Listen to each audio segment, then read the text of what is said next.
ఆంధ్రప్రదేశ్ రాష్ట్ర గవర్నర్ గారిని ఈరోజు వైఎస్ఆర్ కాంగ్రెస్ పార్టీ తరఫున రిప్రజెంట్ చేయడం జరిగింది. పెద్దలు రాజ్యసభ సభ్యులు సుబ్బారెడ్డి గారు, తిరుపతి ఎంపీ గురుమూర్తి గారు, అరకు ఎంపీ తనూజి గారు, దర్శి ఎమ్మెల్యే డాక్టర్ శివప్రసాద్ గారు, కేశినేని నాని గారు, అట్లాగే అరకు ఎమ్మెల్యే గారు, పాడేరు ఎమ్మెల్యే గారు, ఇంకా ఎమ్మెల్సీ రఘురాం గారు, కేశినేని నాని గారు, ఇక పెద్దలందరూ కూడా గవర్నర్ గారిని కలవచ్చడం జరిగింది. కౌంటింగ్ అయిపోయిన తర్వాత, ఎన్నికల లెక్కింపు అయిన తర్వాత ఈ ఆంధ్రప్రదేశ్ రాష్ట్రంలో జరుగుతున్నటువంటి బీహార్ తరహా కిరాతకాలు, బీహార్ తరహా హింసా రాజకీయాలు ఇవన్నీ కూడా గవర్నర్ గారి దృష్టికి తీసుకెళ్తామైంది.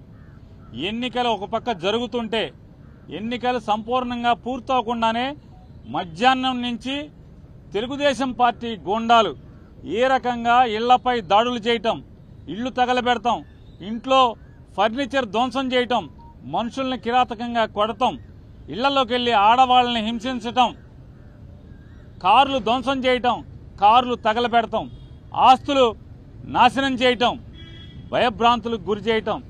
అంటే తెలుగుదేశం పార్టీ అధికారంలోకి వస్తే ఎర్ర పుస్తకంలో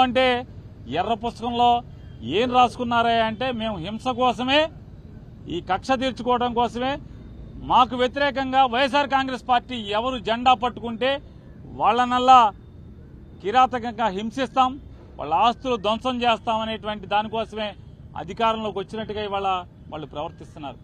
ఇవన్నీ గవర్నర్ గారికి చెప్పినప్పుడు ఆయన ఆశ్చర్యపోయారు. ఏంటి ఇంత కిరాతకంగా జరుగుతుంటే పోలీసు పట్టించుకోవట్లేదా అని చెప్పినారు. వాస్తవం సార్, ఇది ఒక్క ఎఫ్ఐఆర్ కూడా నమోదు కావట్లేదు.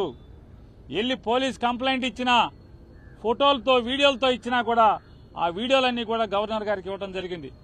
ఇంకా ఎక్కడెక్కడైతే జరుగుతున్నాయో అన్నీ చెప్పడం జరిగింది. ఆఖరికి ఈరోజు మీతో మాట్లాడటానికి వచ్చే ముందు కూడా నూజివీడులో ఒక కౌన్సిలర్ని నడి బజారులో పట్టపగలు స్టాబింగ్ చేయడం జరిగింది. కత్తులతో వెంటపడి పొడవటం జరిగింది. పోలీసు సాక్ష్యంగా, పోలీసులు ఆ పక్కన ఉన్నా కూడా పోలీసుల ముందే స్టాబింగ్ చేసిన, కత్తులతో పొడిచినా కూడా పోలీసులు ఆపిన పరిస్థితి లేదు. కనీసం కేసు పెట్టినటువంటి ఇంతవరకు కూడా దాఖలాలు కాలేదంటే గవర్నర్ గారు ఆశ్చర్యపోయి, ఖచ్చితంగా నేను డీజీపీని పిలిపిస్తాను, ఇవన్నీ కూడా గట్టిగా విచారణ చేస్తాను మీరు అంటే మేము ఆయనకి వీడియోలతో సహా ఇవ్వడం జరిగింది, ఫోటోలతో సహా ఇవ్వడం జరిగింది. అవన్నీ కూడా ఆశ్చర్యపోయి అన్నీ కూడా మేము ఫోన్లో కూడా కొన్ని చూపించాం, వీడియోలు ఎలా ఉన్నాయో. ఇంకా మా దగ్గర చాలా వీడియోలు ఉన్నాయండి అని చెప్తే అవన్నీ కూడా మా సెక్రటరీ గారికి పంపించండి, నేను చూస్తాను, వెంటనే యాక్షన్ తీసుకుంటాను. పోలీసుని గెలిపోవటంలు అనేవి సహజంగా ఉంటాయి, కానీ ఈ రకంగా కిరాతకం, ఈ రకంగా హింసా ప్రవృత్తి, ఈ రకంగా విధ్వంస ధోరణి అనేది చేస్తే ఇంకా ప్రభుత్వం ఎలా ఉన్నట్టా లేనట్టా, ఇది డెమోక్రసీ కదా అని చెప్పి ఆయన చెప్పడం జరిగింది. ఆయన కూడా సోదాహరణంగా వివరించాం.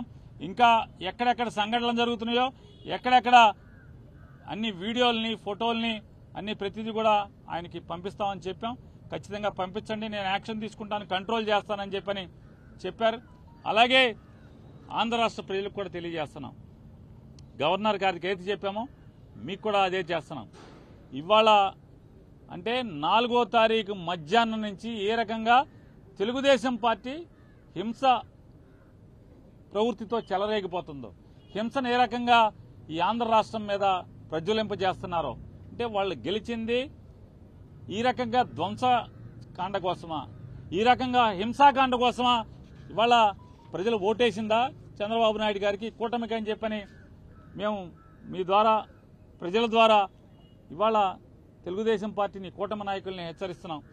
ఈ రకంగా మీరు ప్రోత్సహిస్తే ఈ సంస్కృతిని, బీహార్ సంస్కృతిని ఆంధ్ర రాష్ట్రంలో కనుక మీరు బీజం నాటితే ఎల్లకాలం మీరేం ఉండరు కదా.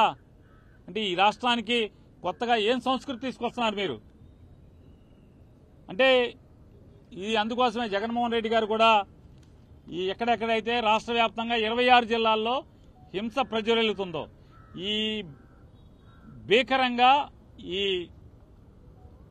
దాడులు చేస్తున్నారో, ఈ దాడుల్ని ధ్వంసకాండ రచిస్తున్నారు, వీటన్నిటిని కూడా గట్టిగా నిలువరింపజేయడం కోసం వైఎస్ఆర్ కాంగ్రెస్ పార్టీ కార్యకర్తల మీద ఎక్కడైతే దాడులు జరుగుతున్నాయో వాళ్ళందరినీ కూడా రక్షించడం కోసం పోలీసులు ఎలాగో ప్రేక్షక పాత్ర పోషిస్తున్నారు.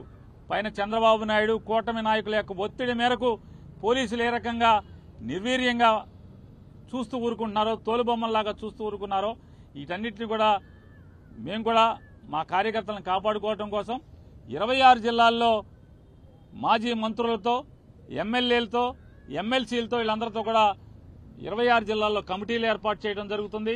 ఈ కమిటీలందరూ కూడా ఎక్కడెక్కడ తెలుగుదేశం ఈ కూటమి నాయకులందరూ కూడా ధ్వంసరచన చేసి ధ్వంసం చేస్తున్నారో, హింసాకాండ చేస్తున్నారో అక్కడ వైఎస్ఆర్ కాంగ్రెస్ పార్టీని వెళ్ళటం, వాళ్ళని పరామర్శించడం, అక్కడ వీడియోలు ఫోటోలు మొత్తం తీసుకుని అక్కడ ఉన్న ఎస్పీని కలవటం, మీడియా ద్వారా ప్రపంచానికి తెలుగుదేశం పార్టీ కూటమి నాయకులందరూ కూడా ఎంత ధ్వంసం చేస్తున్నారో, హింస చేస్తున్నారో, మారణకాండ చేస్తున్నారో అదంతా కూడా ప్రపంచానికి చెప్పే కార్యక్రమాన్ని మా కార్యకర్తల్ని కాపాడుకునేదానికి, మా కార్యకర్తలకు అండగా ఉండేదానికి ఈరోజు జగన్మోహన్ రెడ్డి గారు కమిటీలు వేశారు.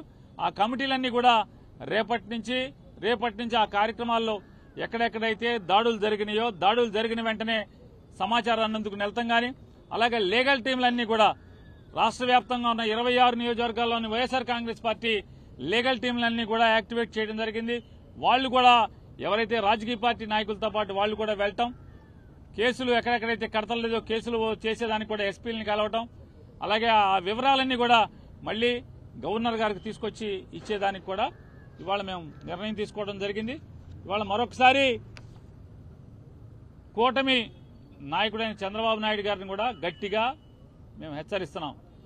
ఈ బీహార్ సంస్కృతిని లేదా ఈ వేటాడే అధికారాన్ని అడ్డం పెట్టుకుని ఈ వేటాడేటువంటి, ధ్వంసం చేసేటువంటి, ఆస్తులు తగలబెట్టేటువంటి లేదా మనుషుల్ని ప్రాణహాని చేసేటువంటి, నరికేటువంటి, కత్తులతో దాడులు చేసేటువంటి సంస్కృతిని ప్రారంభిస్తే ఖచ్చితంగా దీని పర్యవసానాలు అనుభవించాల్సి వస్తుంది భవిష్యత్తులో అని కూడా చంద్రబాబు నాయుడు గారికి హెచ్చరిక చేస్తూ ఇది మానుకోమని చెప్పని, కట్టిపెట్టమని చెప్పని, అలాగే వారిని గట్టిగా డిమాండ్ చేస్తూ పోలీసును కూడా, అధికారులను కూడా మేము డిమాండ్ చేస్తున్నాం.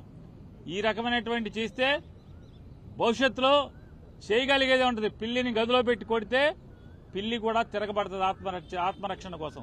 ఖచ్చితంగా వైఎస్ఆర్ కాంగ్రెస్ పార్టీ కార్యకర్తలను కాపాడుకుంటాకి మేము కూడా తిరుగుబాటు చేయాల్సిన పరిస్థితులు వచ్చేదాకా తీసుకురాబాకండి అని చెప్పని కూడా వారికి తెలియజేసుకుంటూ, గవర్నర్ గారు గట్టిగా చెప్పారు, పోలీసుని పిలిపించి వీటన్నిటి మీద విచారణ చేయిస్తాను, ఈ ధ్వంస రచనని, ఈ హింసాకాండని కంట్రోల్ చేస్తానని చెప్పని కూడా గవర్నర్ గారు చెప్పడం జరిగింది.